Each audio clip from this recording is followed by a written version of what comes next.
Also with us, national trial attorney Michael Jaafar. Fair enough. And Michael Jaafar, I almost thought if I had to characterize the closing argument by the defense was, you know, two wrongs don't make a right. I'm not sure that's going to fly. Yeah, that victim impact statement, it felt like I was watching a funeral. Didn't look like I was watching a sentencing or a victim impact statement recitation. Felt like a funeral. So look, I've said that this case is like a Greek tragedy. Robert Tellis is the man who had it all and was determined to destroy it. Think about it. He had a family. He had kids. His kids were healthy. He's healthy. It didn't end there. He went to law school. He became an attorney. And then it didn't end there. He became a public official in the most lucrative place you could be as a civil attorney. The public administrator for Clark County, overseeing real estate sales, making other people millionaires. And then, again, it didn't end there. He lost re-election, which is your time as a civil attorney, you know, ding, ding, ding. Now it's time to go out to the public sector and make millions of dollars and then take care of my daughter who had diabetes, continue to be a father. But he was not content with victory. He wanted to rescue Jaws from the defeat of victory. He was determined to not take the win. He could have just rode off into the sunset like any other former public official who's also by chance a civil attorney. He didn't just take the win. He premeditatedly, viciously murdered a person, and he had many stops along the way, and he did not take any of the breaks. He just went ahead and did it. This is a Greek tragedy, and this victim impact statement feels like I'm watching a funeral. Yeah, fair enough. That sounds like an argument that the state could make. So I want to take folks back into court right now as the state is beginning its rebuttal argument. Let's get back into court. And national trial attorney Michael Jaafar. Michael, I'll start with you. I'm going to ask you a very simple question. What do you think took this jury so long? I was very proud of this jury. They did their job. I think zooming in on the photo and seeing that beard gave me pause, because before I saw that, before the closing statements, I didn't even think the jury was going to deliberate at all. I thought that they were just, when it was time to go deliberate, they were just going to go left and right like this and say, yeah, we're unanimous, he's guilty, right? I think when they saw the closing statements, even I was a little bit stumped. I sat back and said, well, hold on. That guy looked like a rotund type of person driving the car with hair and a beard. That's definitely not Robert Tellis. You know, he's been saying that he was framed. I don't believe he was framed, but I was stumped. So the jury did their job. I was very proud of this jury. They came back with the right verdict, but they did it the right way. They deliberated. They looked at everything. They looked at all the evidence. I don't think Robert Tellis has any cause to look back and say, hey, this jury was hoodwinked. And they didn't look at the evidence. They looked at the evidence. They looked at every single piece of evidence. So to answer your question, Michael, I think it took them so long because they did their job. And the reason I think it took them so long really is because of that zoomed in video. Other than that, he was dead to rights. But that video, because the state made a big deal to say the killer drove this Denali, and this is Robert Tellis's Denali, right?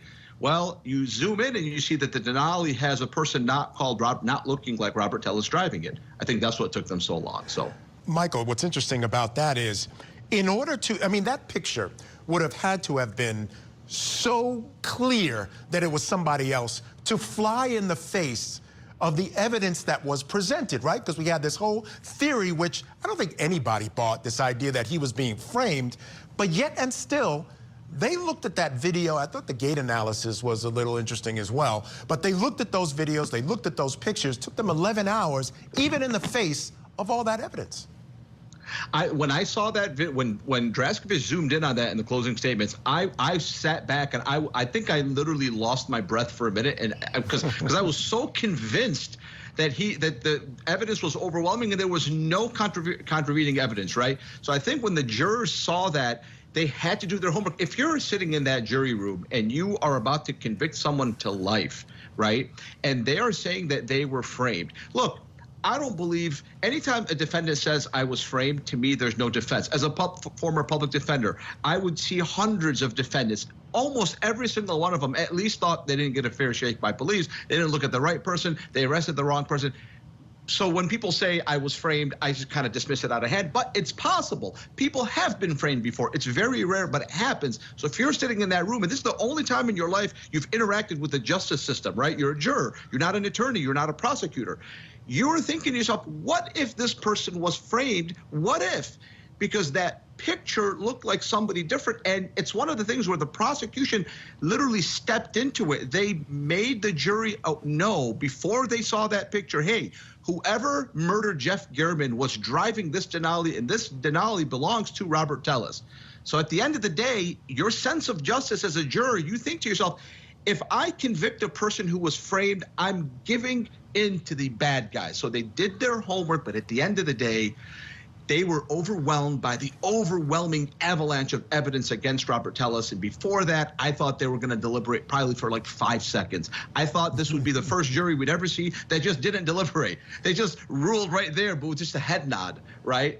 But I think they took their time because of that zoomed in picture, which that clearly looked like someone different. Yeah, I would have to agree. National Trial Attorney Michael Jaafar.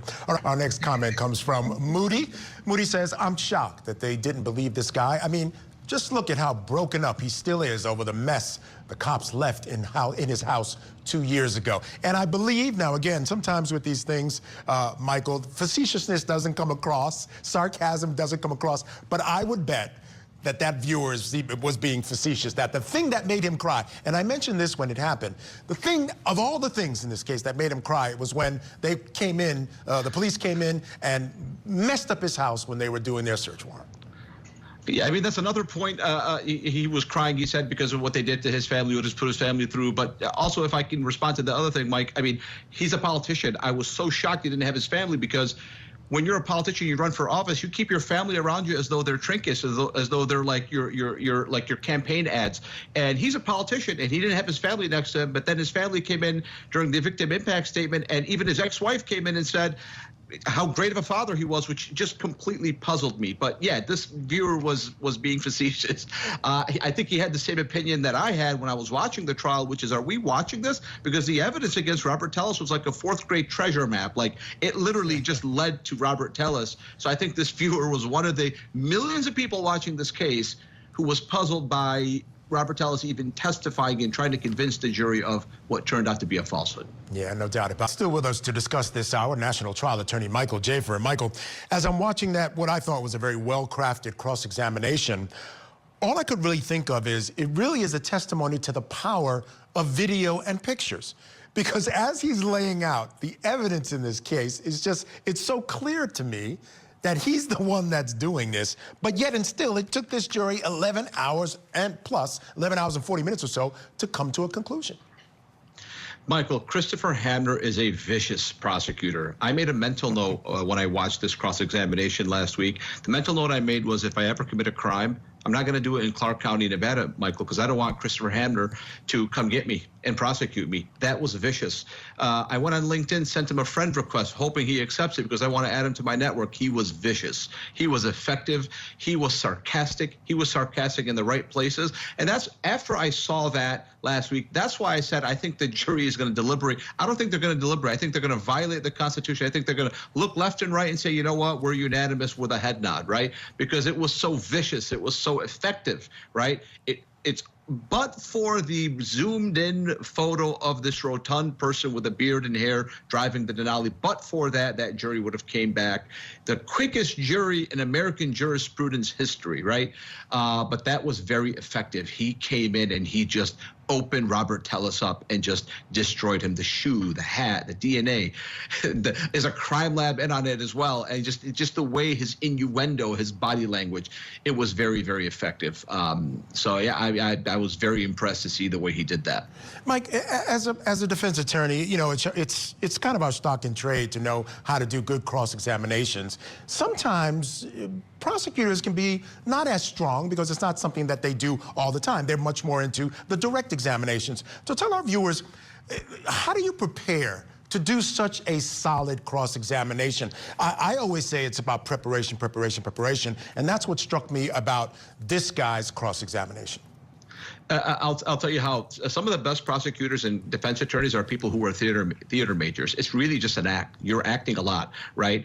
And so if you notice in that cross-examination, right, I didn't see any objections from Robert Tellis's attorneys because he put himself on that island. But the way you prepare is just like you said, preparation. You can't do anything other than prepare. And here's why. You have no idea what's going to come out of the witness's mouth. A lot of times you do, but most of the times you don't. You have to, that cadence, the mechanism, the way that you speak, you have to just have that gift, and that gift has to be ingrained in you over decades and decades of preparation before you even become an attorney. So you can only do it by having a total grasp of the facts and coming into that situation with enough raw talent to come back with the facts and come back with you saying, hey, isn't this true? Isn't that true? So the only way you can do is by preparing and being talented. Yeah, preparation, preparation, preparation. And Mike, has the prosecutor accepted your friend request? He has not yet, Mike, and I'll let you know when he does. He just hasn't seen it, Mike. He's going to come from you, Michael. I promise you he will. All right, stand by, Mike. We're going to take a break. Coming up next, Apollo. All right, let's quickly bring in our guest, still with us again, Michael Jaafar. Michael Jaafar, what do you think about the quickness of it? I thought, again, it would take a little bit longer. This is a very thoughtful jury, obviously. And I thought this was a difficult decision. What are your thoughts on how quick it's come back? I think it only suggests that they basically came back with life without parole. In my opinion, Michael, and I don't think the jury is going to do this, but I feel like this person should get parole. I'm going to be pilloried for this. I think he should get parole really because of the fact that he has minor kids. Look, at the end of the day, somebody could justifiably tell me to shut my mouth and tell me I'm stupid for even saying that, and they would be right, partially, right? But for me, I think we go a little bit too far with these million-year sentences for prisoners. Also, even if they give him the chance of parole, no one's getting paroled unless they admit that they did what they did. And him one day admitting that he killed Jeff German, which I think he should, will give a little bit more closure for the family of Jeff German. And more importantly, that daughter with diabetes, she's just as much of a victim of Robert Tellis as everybody else. I just feel like because of the minor kids and the bizarre fact that even his ex-wife came in and testified in his favor, which shocked me, that they were not part of the case. They were not called as witnesses in some pretext, some way. But then they came in after he was convicted, and his ex, maybe it has happened before. I don't think I've ever seen that, where your ex-wife comes in and says, please, he's a good man, he's a good father, let him out. I think because of that, I think the jury should recommend that he get some parole. But because of the fact that they came back so quickly, I think we know what this is. I think they came back with life without parole, which would be justified. But my opinion, if I was there, I would think this person should get some parole. Yeah, you know, I tend to agree with you, although I'm not sure. I think there might be some element of parole in this one. Michael, stand by again. All right, still with us to discuss national trial attorney Michael Jaafar. And again, if you guys are just joining us, we're just awaiting for them to assemble in the courtroom as the jury has made a decision in the penalty phase for Robert Tellis.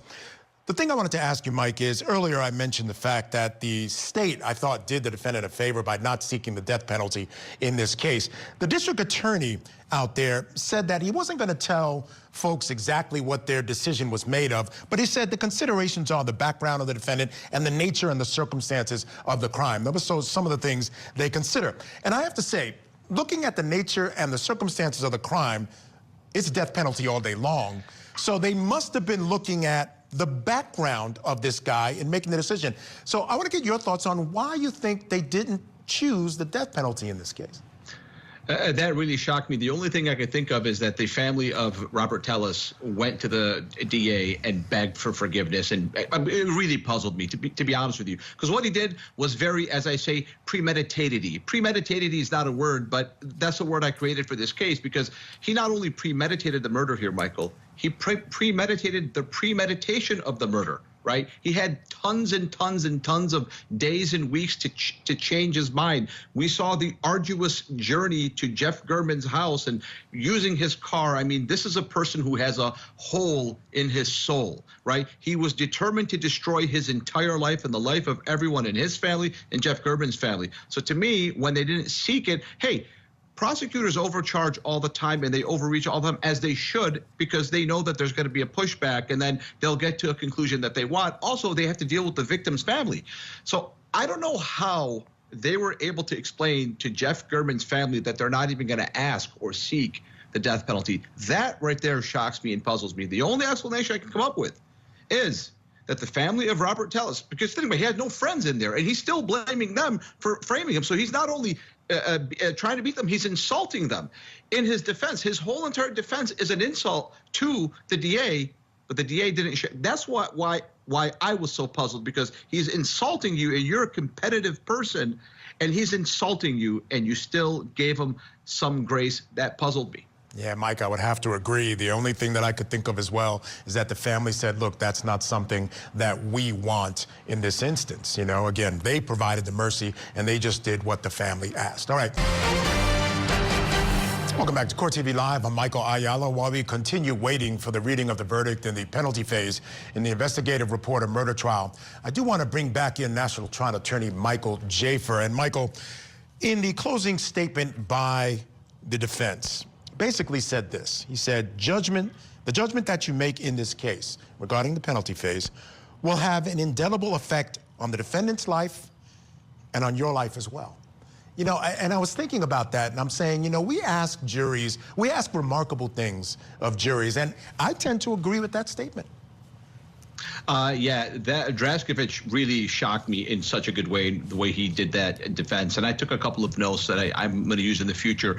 And I was also surprised because of the fact that he really, I mean, he was in a difficult spot in this case. He sat mute while his client, I was told when I was a young attorney, as an attorney, you hold your breath every single time your client opens his mouth, right? Draskovic had to do more than just that. He had his client testify via narrative.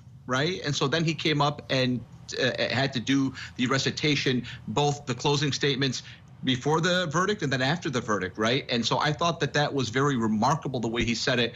And he found a way to kind of very politely admonish the juries. And I think he knew that that jury had, because they'd spent 12 hours to even come back with the verdict, he knew that they were thinking that it weighed on their conscience. And you know what, Michael, as I'm saying it, I think I know why he did that, because he knew that that jury came in heavy. Remember, you and I cannot physically see the jury. He can physically see the jury. And he knew that they were out for 12 hours. He must have thought to himself, it is weighing on the conscience of this jury for them to even come back with a guilty verdict, because it seemed that the evidence was so overwhelming that for them to spend 12 hours, they were conflicted. If they're conflicted, I'm going to tell them what you just recited, which is it's going to weigh on him. It's going to weigh on you yourself as well. So I think that's why he did it. He knew his customer. He was looking at them straight in the eye, and I think that's why he said that. Fair enough. Good points, Michael. You're looking live into that courtroom right now. Robert Tellis just brought in.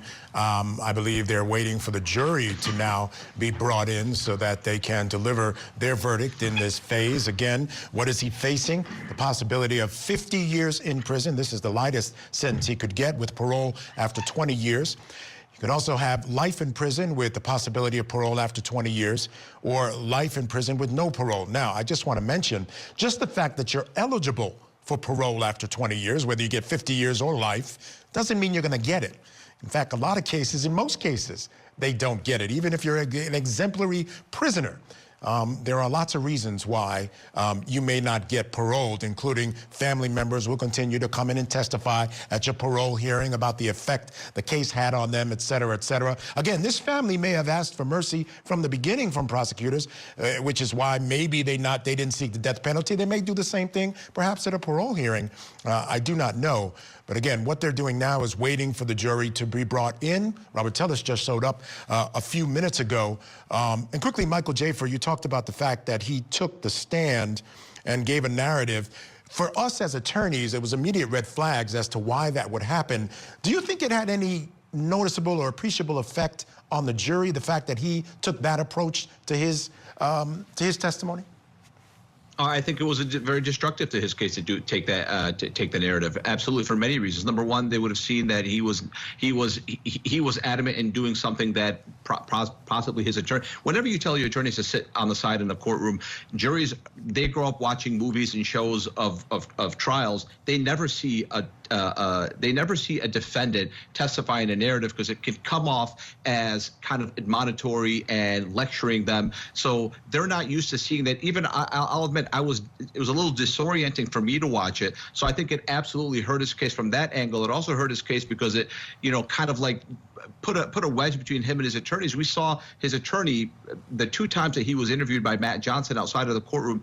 Even though he knew what Matt was going to ask him, he created a wedge between him and his client. I have to assume that also hurt the defense, right? Whereas you have a very talented guy like Draskovic. Let him ask you the questions and you answer the questions. He will know exactly how to get you what you want. And he didn't do that. He submitted his will with dejected looking Robert Tellis as he just finds out that his sentence will be life with the possibility of parole after 20 years. Let me check in quickly with National Trial Attorney Michael Jaafar. Your thoughts? Right verdict. The jury got it right, man. They got it. I can't believe it. I was hoping they would do that. I didn't think they would. They got it right. And this guy got a gift by this jury. He's going to have to confess that he killed Jeff German if he has any chance at getting parole. If he doesn't, he'll get flopped every single time. He's got to admit that he killed Jeff German. Give the family some closure. Give it to them. Tell them the truth. Otherwise, you're not going to ever see parole. Yeah, he's got a long time to sit in jail and do some soul searching, so that's for sure. But again, that 20 years, that parole after 20 years gives hope. So that's something to look forward to for a guy like Robert Tellis. Thanks to Michael Jaafar for being with us tonight. Truly appreciate it. I'm Michael Ayala. It's been a pleasure being with you.